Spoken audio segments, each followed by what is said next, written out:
watchful eyes, a dramatic population exchange occurred between the Hindu majority of India and the Muslim majority of Pakistan, in addition to the First Kashmir War between the young neighboring nations. The first of 4 Indo-Pakistani conflicts, the Kashmir War, was a conflict over the princely state of Jammu and Kashmir and lasted from 1947 through 1948. While the provinces of Bengal and Punjab were to be divided between the newly formed India and Pakistan, the fate of Jammu and Kashmir was still unsettled, and Pakistan, anticipating the dissension, decided to mobilize tribal militia groups from Waziristan a few weeks before the war actually broke out. The reason why Jammu and Kashmir's destiny was so uncertain was due to the fact that the princely state was led by a Hindu Maharaja but was made up of a Muslim majority. There was heavy pressure from both sides to accede to either India or Pakistan, but some citizens of the state were even considering a push for complete independence from both countries. Tensions boiled over at the start of October 1947 when a pro-Pakistani tribal rebellion in Kashmir broke out, and the Pakistani troops quickly came to their aid. Pakistan's goal was to seize the capital, Srinagar, within the first weeks of their arrival. Eventually,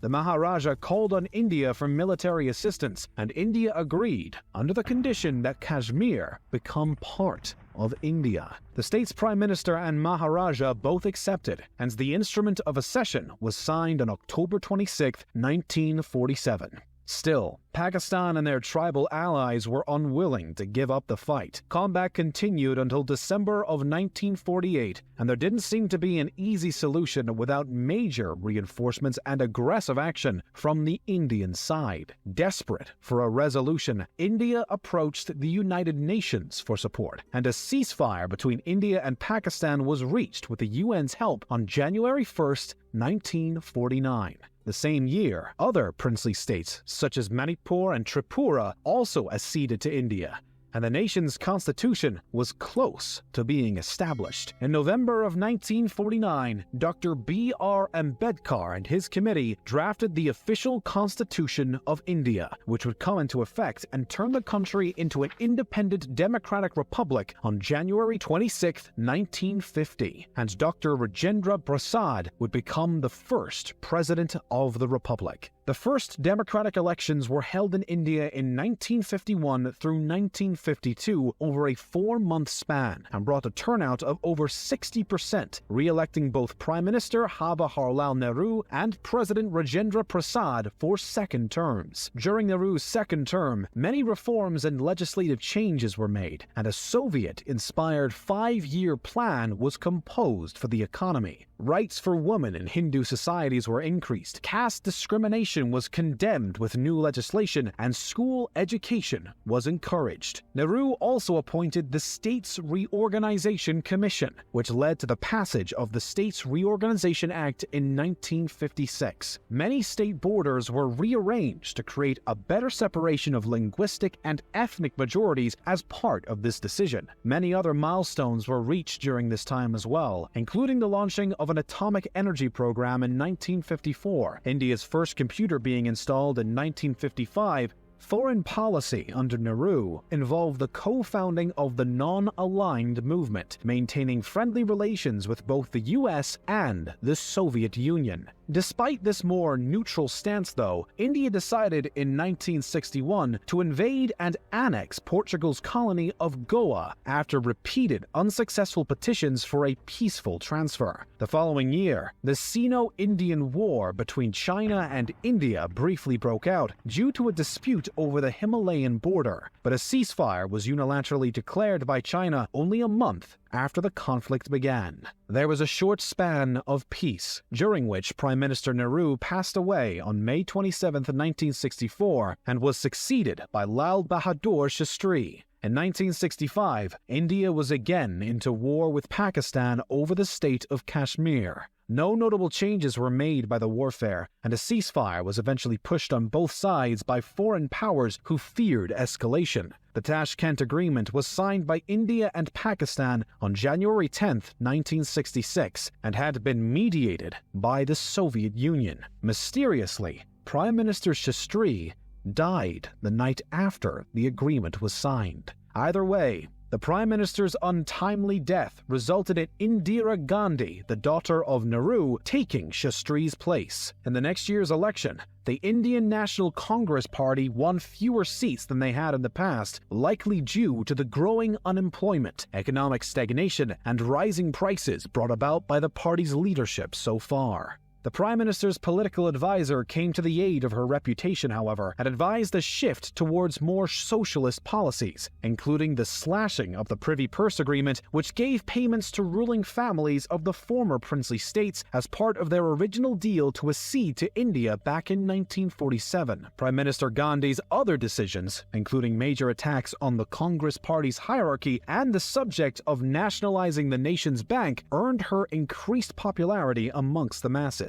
Gandhi won re-election in 1971 and had now obtained an even larger majority, which only grew further as a result of her decision to intervene in the Bangladesh Liberation War, bringing about the Third Indo-Pakistani War. The conflict resulted in the freedom of East Pakistan, now known as Bangladesh. India also increased its involvement in world affairs, signing a 20-year Indo-Soviet Treaty of Peace, Friendship and Cooperation in August of 1971, aligning with the Soviet Union and adding strain to its relationship with the United States. In 1973, a rebellion broke out in the Kingdom of Sikkim, led by anti-royalist rioters who wished to abolish the monarchy. After 2 years of discord, Sikkim's prime minister reached out to India's government with an appeal for Sikkim to become an Indian state. The offer was taken, and the Indian army made their way to Gangtok in order to get some control in the region and disarm the Sikkim Palace Guards. A referendum was then held, showing a 97.5% favor for putting an end to the monarchy and integrating into India. On May 16, 1975, that wish became a reality, making Sikkim the 22nd state of the Indian Union. While India grew, Prime Minister Gandhi's popularity now took a downward spiral as allegations of corruption from the people. Indira Gandhi's power was at risk as her opposition from all sides came together to protest the Prime Minister's accused dictatorship. She eventually advised President Ali Ahmed to declare a state of emergency in order to give her additional powers and the ability to suspend the civil liberties of their citizens under the guise of maintaining law and order. State and national elections were also postponed, and almost 1,000 members of the opposition were thrown into prisons, protests being banned indefinitely. While the economy was actually improving by the lack of political unrest and new productivity, the government was continuously accused of corruption and abuses of power, making it no surprise that Indira Gandhi and her Congress Party were routed in the 1977 general elections by the Janata Party. Morarji Desai became the new Prime Minister. Then, Charan Singh became the fifth Prime Minister in 1979 as the Janata coalition fell into disarray.